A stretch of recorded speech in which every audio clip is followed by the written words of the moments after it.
menghamburkan keseluruhannya untuk ibadat kepada Allah Subhanahu wa ta'ala. Sebab yang menciptakan alam ini Allah, dan Allah berterus terang di dalam Al-Quran kenapa Allah menciptakan saya yang sedang bercakap dan kita semua pada malam ini. Allah sebut, A'udzu billahi minasyaitonir rajim. Wa ma khalaqtul jinna wal insa illa liya'budun. Dan tidaklah aku, iaitu Allah, menciptakan jin dan manusia kecuali untuk mereka menyembah dan beribadat kepada Allah Subhanahu wa ta'ala. Saya dan kita semua diwujudkan oleh Allah untuk ibadah. Kita semua berada dalam masjid ini pada hari ini untuk ibadah. Kita keluar daripada masjid ini untuk ibadah. Kita naik kenderaan kita untuk ibadah. Kita berjalan kaki menuju ke rumah kita untuk ibadah. Kita makan di dalam rumah kita untuk ibadah. Kita keluar daripada rumah kita untuk bekerja untuk ibadah. Inna salati wa nusuki wa mahyaya wa mamati lillahi rabbil alamin. Sesungguhnya salatku, ibadatku, kehidupanku, kematianku, lillahi rabbil alamin. Kesemuanya untuk Allah, kesemuanya kerana Allah, dan kesemuanya akan dibentangkan di hadapan Allah. Termasuklah perhimpunan kita untuk mendapatkan redha Allah pada malam ini. Belasan ribu yang hadir pada malam ini. Saya yakin ada ramai di kalangan kekasih Allah dalam masjid ini. Takkan belasan ribu tak ada seorang yang Allah kasih. Takkan daripada belasan ribu ini tidak ada seorang yang dipandang doanya oleh Allah. Maka kita sebut pada malam ni, Ya Allah, ampunkan dosa semua yang hadir pada malam ini. Amin. Ya Allah, ampunkan semua yang hadir pada malam ini. Ya Allah, rahmatilah semua yang hadir pada malam ini. Ya Allah, masukkanlah ke dalam syurga Firdaus semua yang hadir pada malam ini. Amin. Tuan-tuan yang dirahmati Allah sekalian, para pemuda sekalian,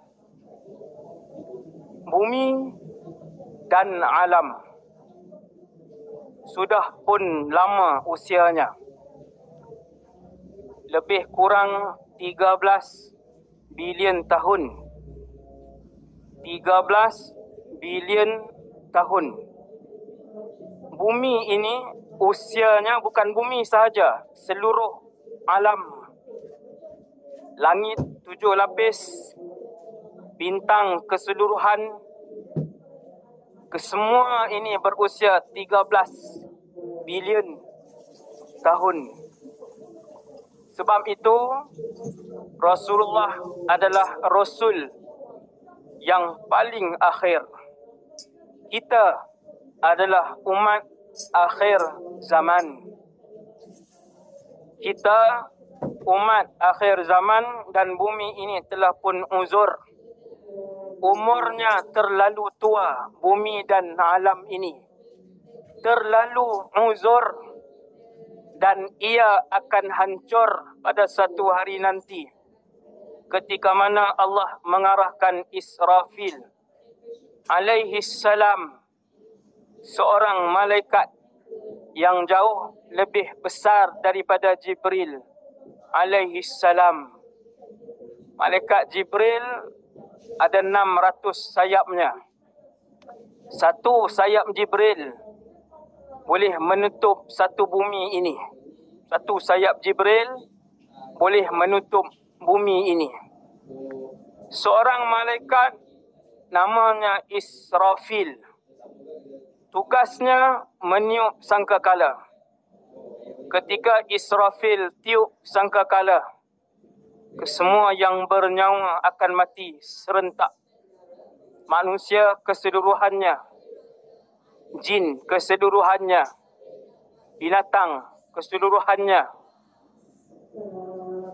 malaikat kesemuanya mati dengan tiupan sangkakala tersebut.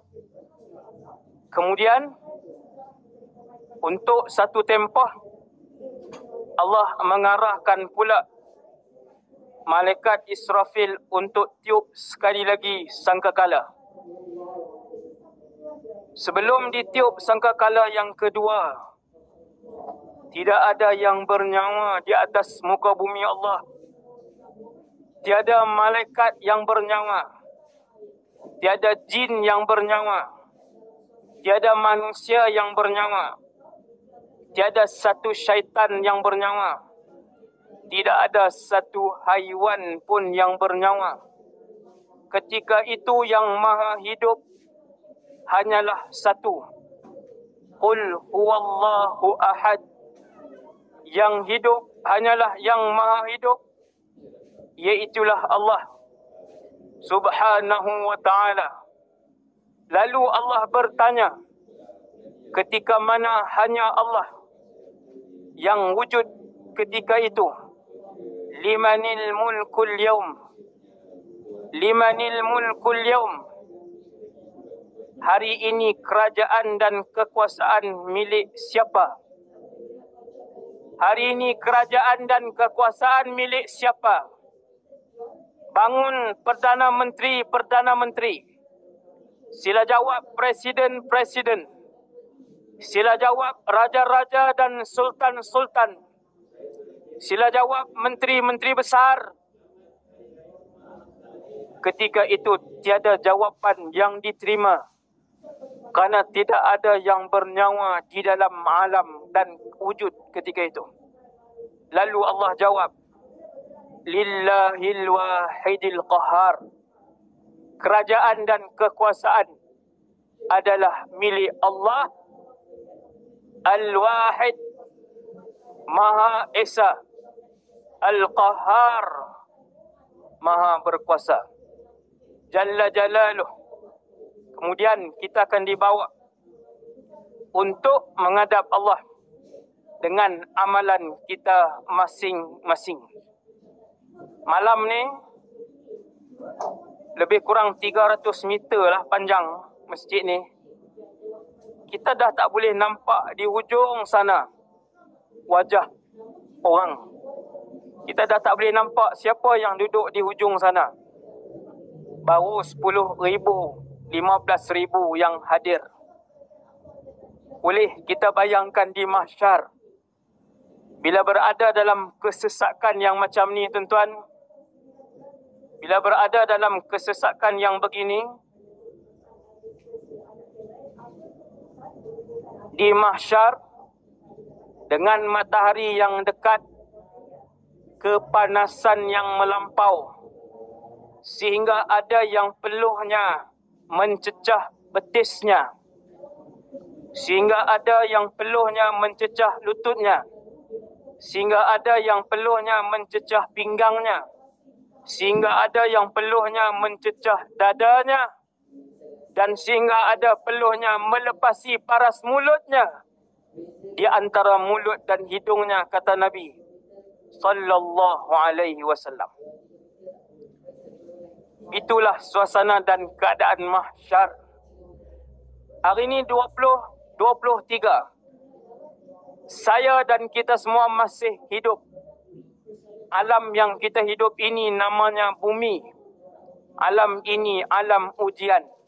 Sebab bumi ini tempat ayah kita, moyang kita Adam alaihissalam dikeluarkan oleh Allah daripada kampung halaman dan negara asal kita semua, syurga Firdaus. Kampung halaman dan negara asal kita semua manusia adalah syurga Firdaus. Jangan lupa kampung halaman kita. Jangan lupa negara asal kita. Semua anak-anak Adam mesti kembali ke kampung halaman mereka. Jangan kita turut musuh moyang kita, Iblis laknatullah, untuk kembali dan mengikuti mereka ke dalam neraka. Wal'iyadzubillah. Kita mesti balik ke dalam syurga. Kita mesti pulang ke dalam syurga. Itu tempat asal kita. Itu kampung halaman kita. Allah keluarkan moyang kita Adam alaihissalam atas satu kesalahan yang Nabi Adam lakukan.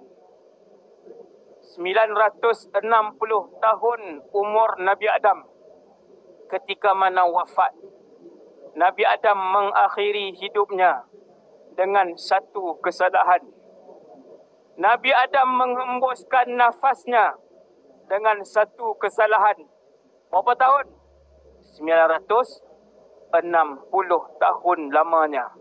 Kita sehari 50 kesalahan dan dosa yang kita buat.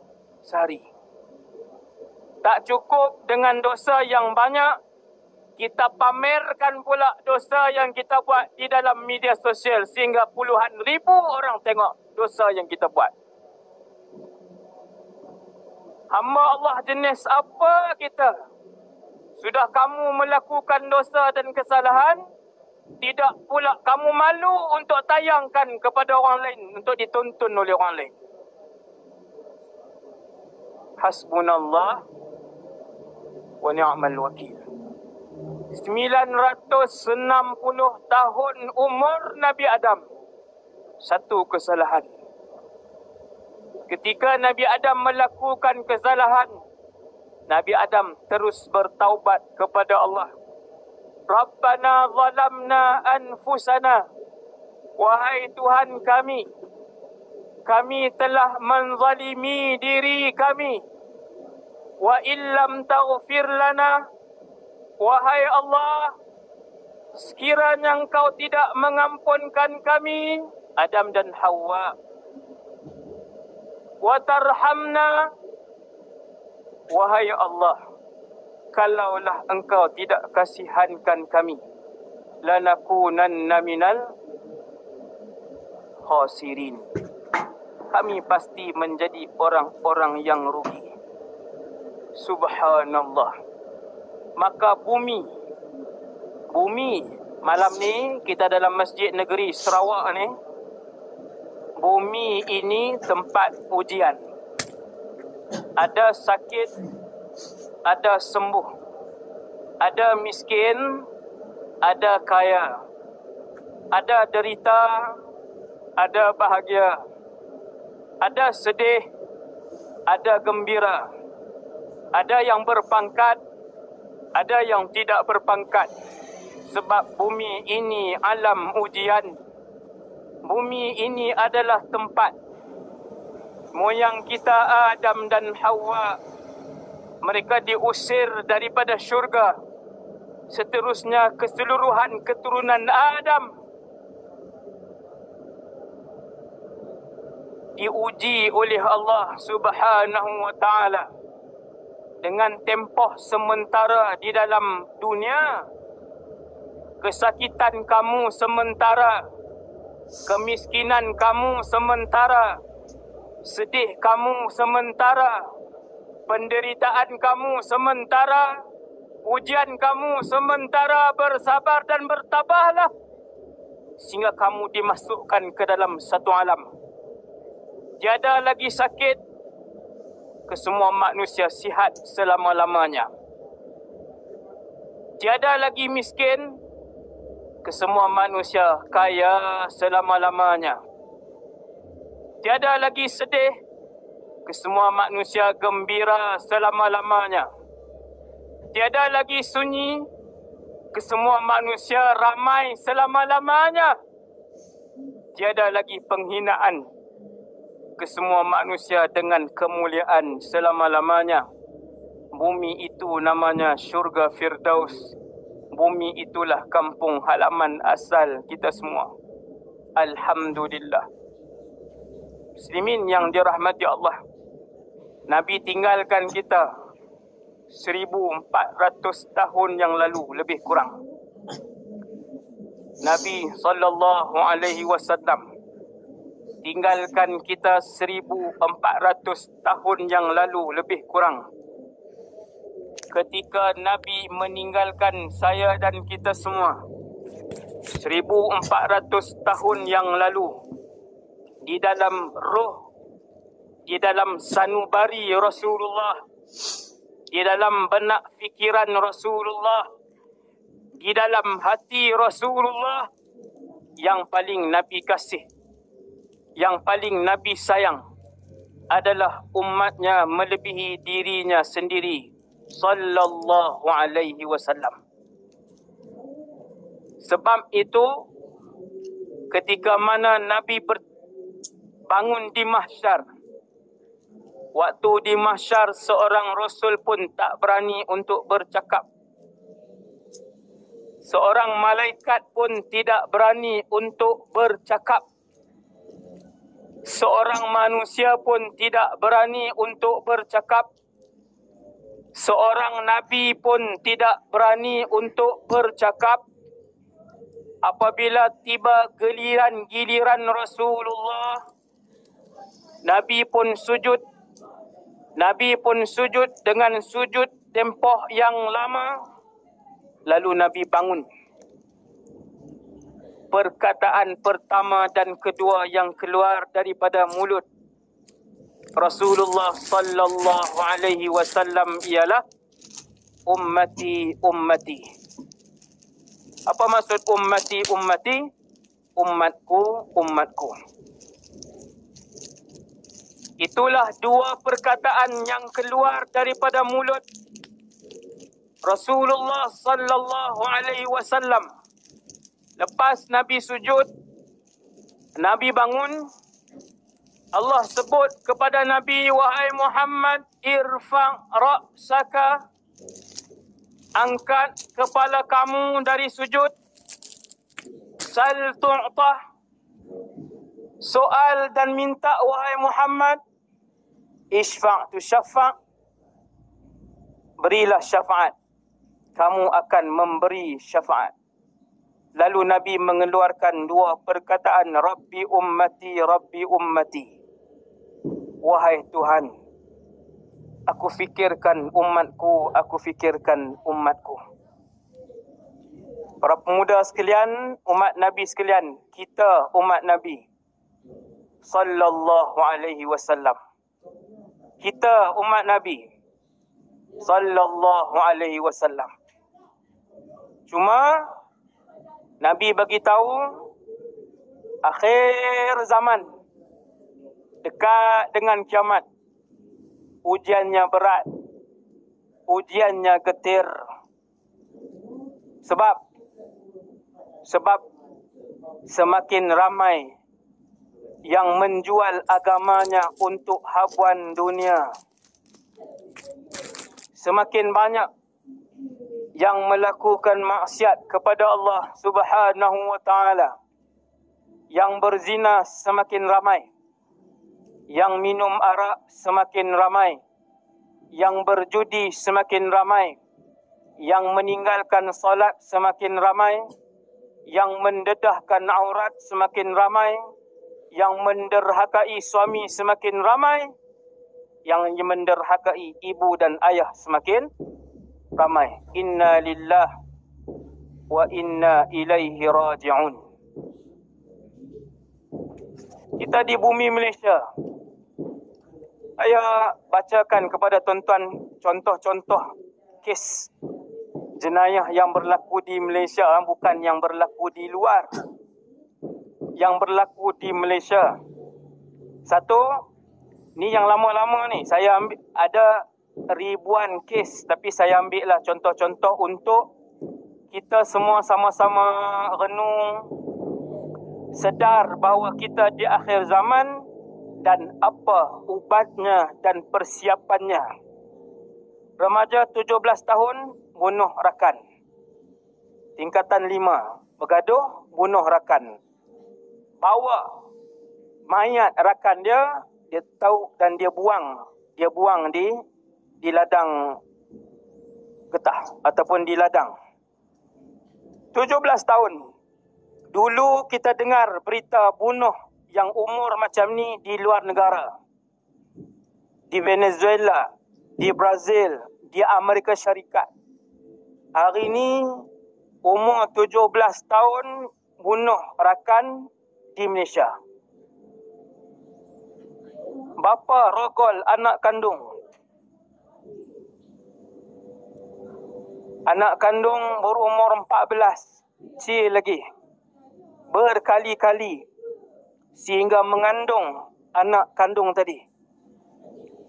Hakim ketika membacakan berita tu, membaca ataupun diperdengarkan fakta kes, hakim ketika diperdengarkan fakta kes mengalir air mata hakim.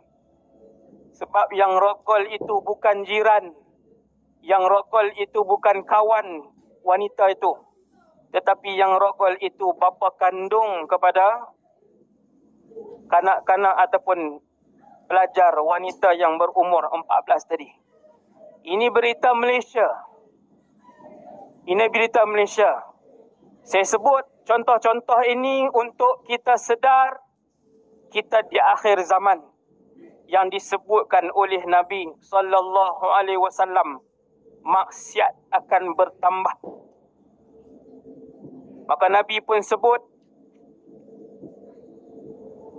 ibadat yang dilakukan ketika mana zaman yang kucar kacir, kahijratin ilayya, seperti mana hijrah daripada Mekah ke Madinah Al-Munawwarah, pahalanya. Al-ibadatu fil harji kahijratin ilayya. Ibadat ketika mana zaman kucar kacir, ramai orang tinggal Islam. Ibadat ketika mana ramai orang tinggal akhirat. Melakukan ibadat ketika mana ramai orang tinggalkan Rasulullah. Kahijratin ilayya, seperti berhijrah kepada Rasulullah sallallahu alaihi wasallam. Pahalanya besar, pahalanya.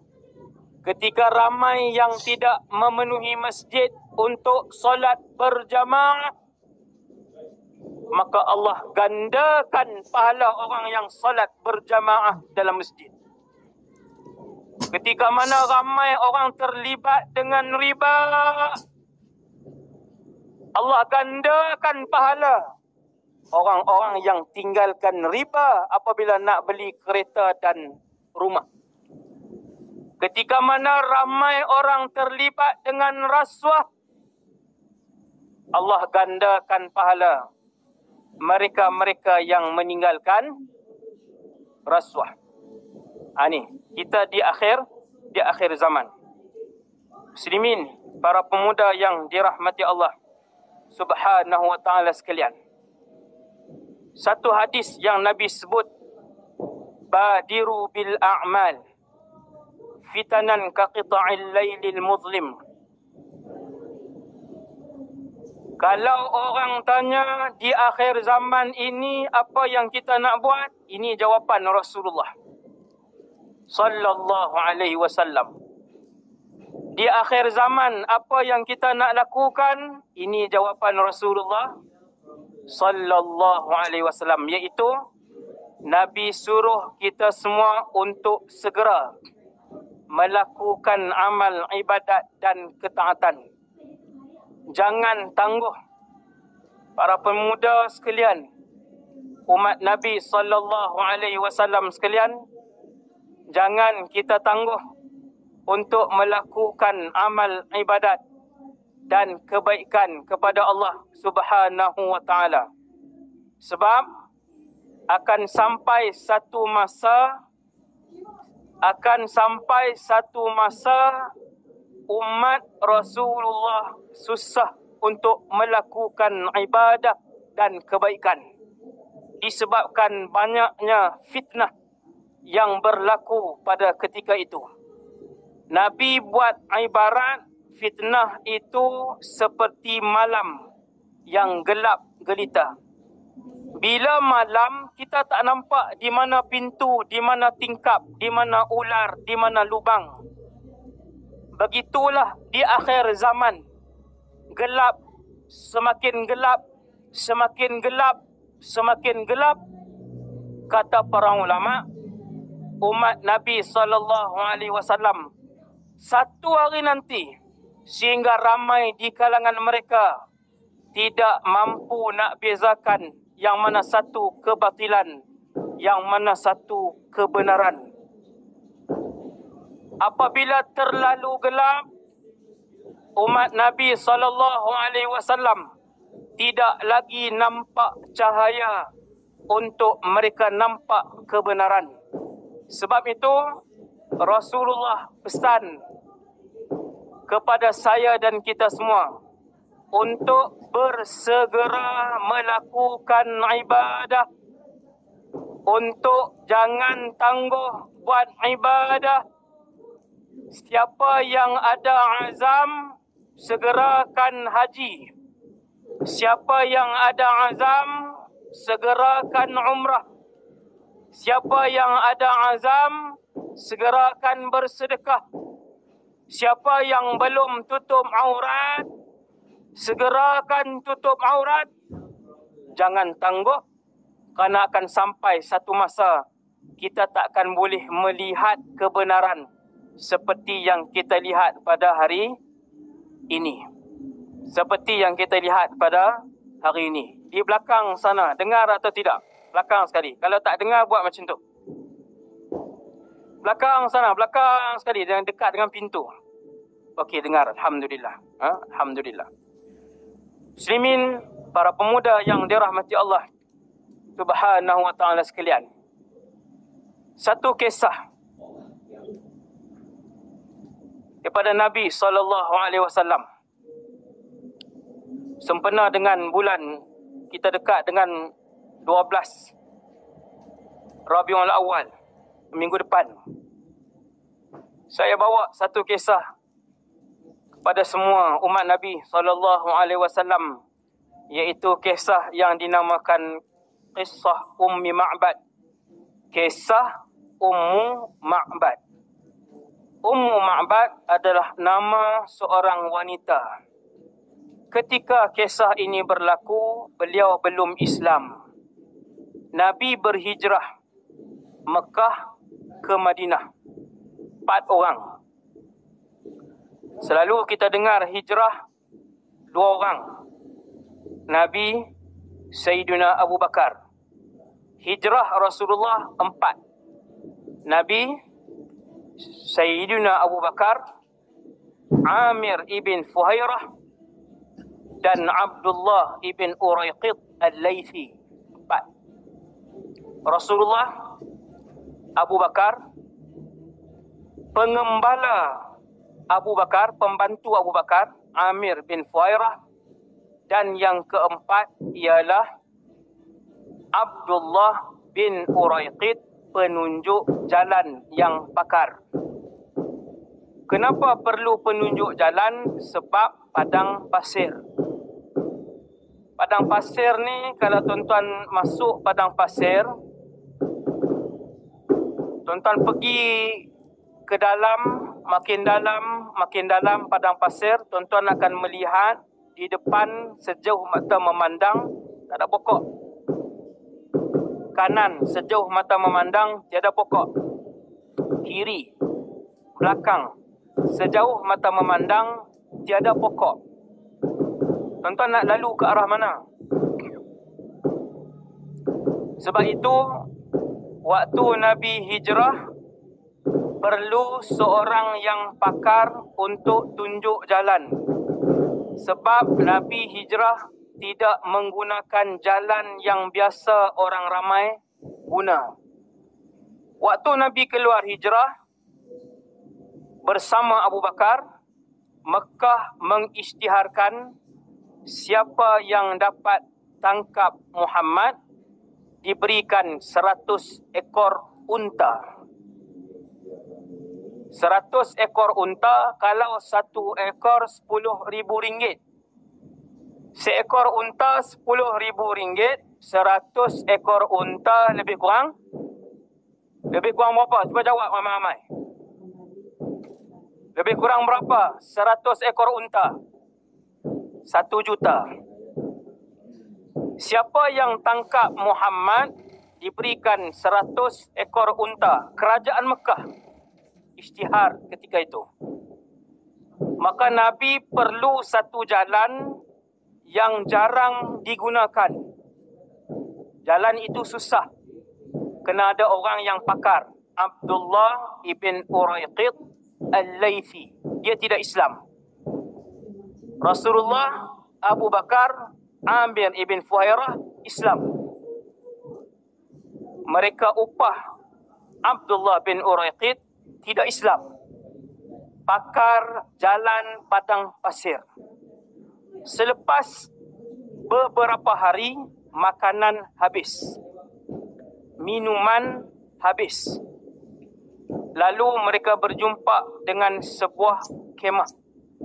2 buah kemah kecil. Bukan rumah. Kemah. Kemah itu pasangan suami isteri yang duduk. Suaminya nama Abu Ma'bad. Isterinya nama Ummu Ma'bad. Kedua-duanya sudah pun tua. Suami keluar, bawa kambing-kambing yang kurus untuk digembala. Berbaki di rumah Ummu Ma'bad, isteri tadi yang sudah pun tua. Maka bila Nabi lalu, makanan Nabi kosong, minuman Nabi kosong, perjalanan masih jauh. Perjalanan masih jauh. Bila Nabi tengok kemah ini, Nabi kenal ini kemah Ummu Ma'bad. Maka Nabi pun minta izin. Wahai Ummu Ma'bad. Wahai Ummu Ma'bad. Nabi panggil makcik itu dengan panggilan yang hormat. Ummu Ma'bad ni kalau bahasa kita macam maklung milah lah. Maklung milah. Maklung Asiah ke. Kita panggilkan orang tua-tua makcik. Makcik Maryam. Kita panggil begitu. Begitu Rasulullah memanggil orang-orang yang lebih dewasa daripada Rasulullah. Nabi panggil, wahai Ummu Ma'bad, bolehkah jual kepada kami sedikit kurma dan juga daging? Jawab Ummu Ma'bad, wahai pemuda-pemuda, di rumah saya tiada sebiji kurma pun. Di rumah saya tidak ada sedikit daging pun. Kosong. Lalu Rasulullah tanya, di mana suami kamu? Ummu Ma'bad kata, suami bawa kambing-kambing untuk digembala di luar. Lalu Nabi minta, apakah ada air di rumah Ummu Ma'bad? Air pun tidak ada. Di rumah Ummu Ma'bad, air pun tidak ada. Lalu Nabi pun duduk bersama dengan Abu Bakar, Amir bin Fuhairah, Abdullah bin Uraiqid. Bila duduk rehat, Nabi nampak seekor kambing betina. Seekor kambing betina di tepi kemah. Kambing itu kurus kering dan tidak mampu untuk berdiri dan berjalan. Lalu Nabi pun bertanya, wahai Ummu Ma'bad, hal laha min labanin? Adakah kambing ini ada susu? Ummu Ma'bad kata, wahai pemuda, kambing ini sangat kurus. Berdiri pun tak darat. Tak ada susu. Lalu Nabi berkata, Nabi pun jawab, Nabi pun cakap, ata'zanina li an ahlibaha. Wahai Ummu Ma'bad, apakah kamu mengizinkan aku untuk memerah susu kambing ini? Wahai Ummu Ma'bad, apakah kamu mengizinkan aku untuk memerah susu kambing ini? Tengok tuan, Nabi minta izin sallallahu alaihi wasallam. Ummu Ma'bad kata, wahai pemuda, bi abi anta wa ummi, demi ayah dan ibuku.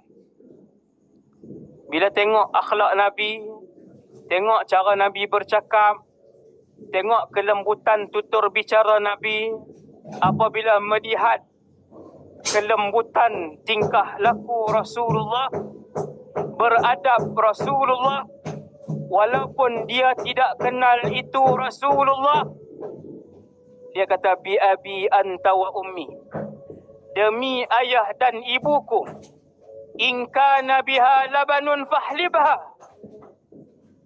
kalau kambing ini ada susu, perahlah. Diizinkan kepada Nabi sallallahu alaihi wasallam. Nabi ambil kambing itu, kecil je, kurus kering, berdiri pun tak boleh kambing itu, sakit.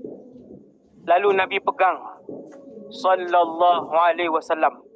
Lalu Nabi letakkan tangannya yang barakah, Nabi letakkan tangannya yang mulia di perut dan kantung susu kambing itu.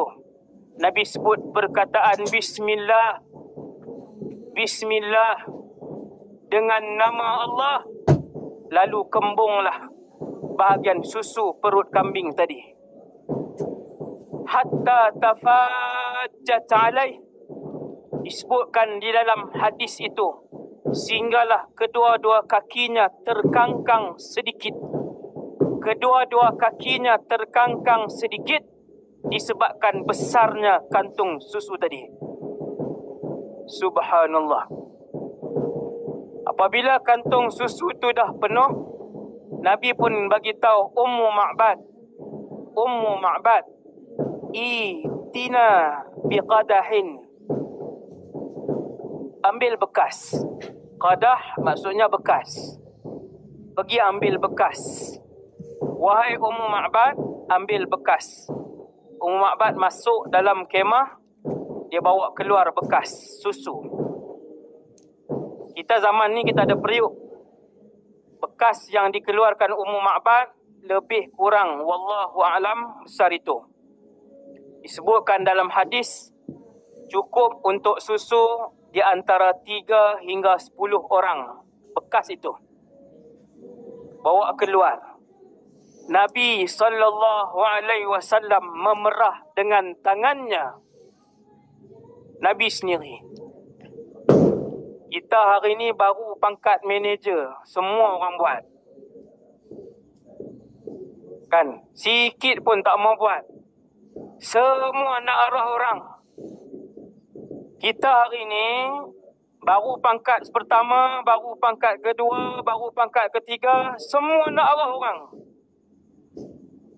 Rasulullah, Nabi yang bawa kambing itu, Nabi yang ambil kambing itu, Nabi yang letakkan tangannya, kemudian Nabi perah susu kambing itu, sehinggalah penuh bekas yang telah pun Nabi isi dengan susu. Bila penuh bekas itu, maka Nabi pun berikan kepada Ummu Ma'bad. Nabi ambil bekas tu, Nabi bagi dengan Ummu Ma'bad. Nabi kata, ishrabi. Subhanallah. Nabi kata, ishrabi, minum. Ummu Ma'bad yang sudah berhari-hari, berminggu tidak dapat minum susu kambing, Ummu Ma'bad terus pegang dan minum susu itu. Nabi tak minum dulu. Nabi bagi dengan Ummu Ma'bad. Bila Ummu Ma'bad serah ke tangan Nabi, Nabi pegang bekas yang berisi susu. Nabi beri kepada Abu Bakar. Abu Bakar minum sehingga kenyang. Nabi beri kepada Amir ibn Fuhairah. Amir ibn Fuhairah minum sehingga kenyang. Nabi beri kepada Abdullah ibn Uraiqid. Abdullah ibn Uraiqid minum sehingga kenyang. Akhirnya baru Nabi ambil dan Nabi minum susu itu. Sallallahu alaihi wasallam. Sallallahu alaihi wasallam. Kemudian Nabi isi lagi susu itu. Pusing sekali lagi. Minum. Sampai kesemuanya kenyang. Lalu diisikan lagi. Penuh bekas itu dengan susu. Lalu Ummu Ma'bad pun bawa bekas itu masuk ke dalam. Selepas itu Nabi pun minta izin. Nabi pun menuju ke Madinah Al-Munawwarah. Akhlak yang mulia. Akhlak yang tinggi. Akhlak yang hebat.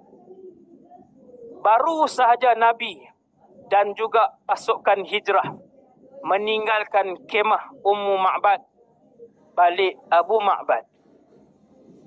Apabila Abu Ma'bad balik, pulang, masuk ke dalam kemah, Abu Ma'bad tengok periuk tadi telah pun penuh dengan susu. Apabila Abu Ma'bad balik, tengok periuk penuh dengan susu, Abu Ma'bad tanya, "Anna laki hadzal laban ya Umma Ma'bad?" Daripada mana susu ini wahai Ummu Ma'bad? Maka Ummu Ma'bad pun berkata, tadi datang satu kumpulan, mereka singgah di sini. Dan ada satu orang lelaki, dia yang memerah susu itu. Abu Ma'bad kata, wahai Ummu Ma'bad, ceritakan kepada aku sifat lelaki itu. Wahai Ummu Ma'bad, ceritakan kepada aku lelaki itu siapa dan bagaimana. Ummu Ma'bad pun berkata kepada suaminya dengan satu cerita yang panjang, dengan satu penceritaan yang panjang yang menceritakan tentang seorang lelaki, presiden segala nabi dan rasul, seorang lelaki yang merupakan makhluk yang paling disayangi oleh Allah Jalla Jalaluh. Ketika mana Ummu Ma'bad tidak mengenali pun susuk tubuh lelaki itu adalah Rasulullah Sallallahu Alaihi Wasallam. Apabila suami dia tanya, wahai Ummu Ma'bad, ceritakan kepada aku sifat lelaki itu. Ummu Ma'bad kata, innahu marra bina rajulun mubarak.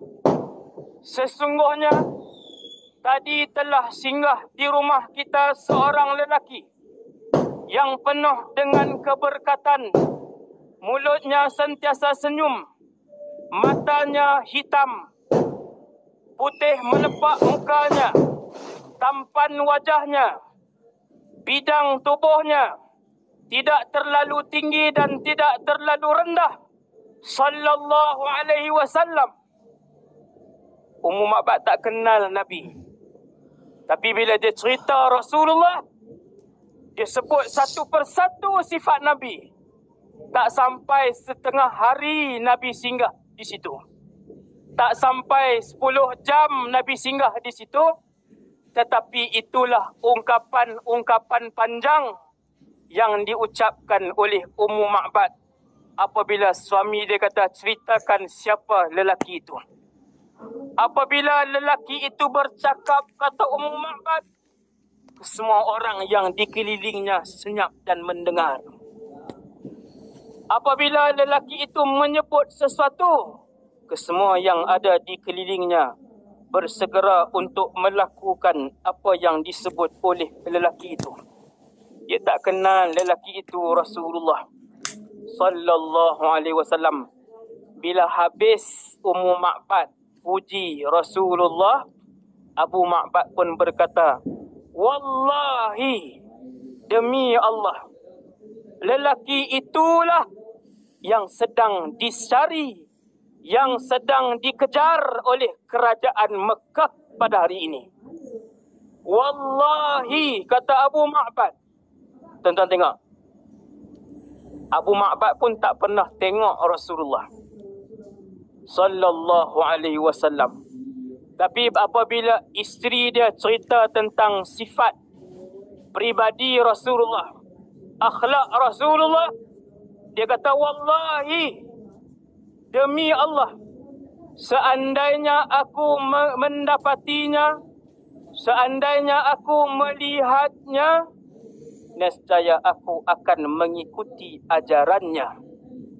Nescaya aku akan mengikuti jejaknya. Nescaya aku, kata Abu Ma'bad, akan mengikuti apa yang dibawa oleh lelaki itu. Tuan-tuan, umat Nabi SAW sekalian, syukur kepada Allah, saya dan kita semua umat Nabi SAW.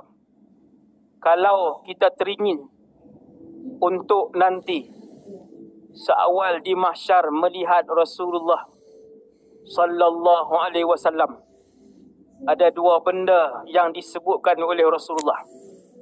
Nak duduk satu syurga dengan Nabi, nak tengok Nabi ketika di mahsyar, ada dua benda yang Nabi sebut.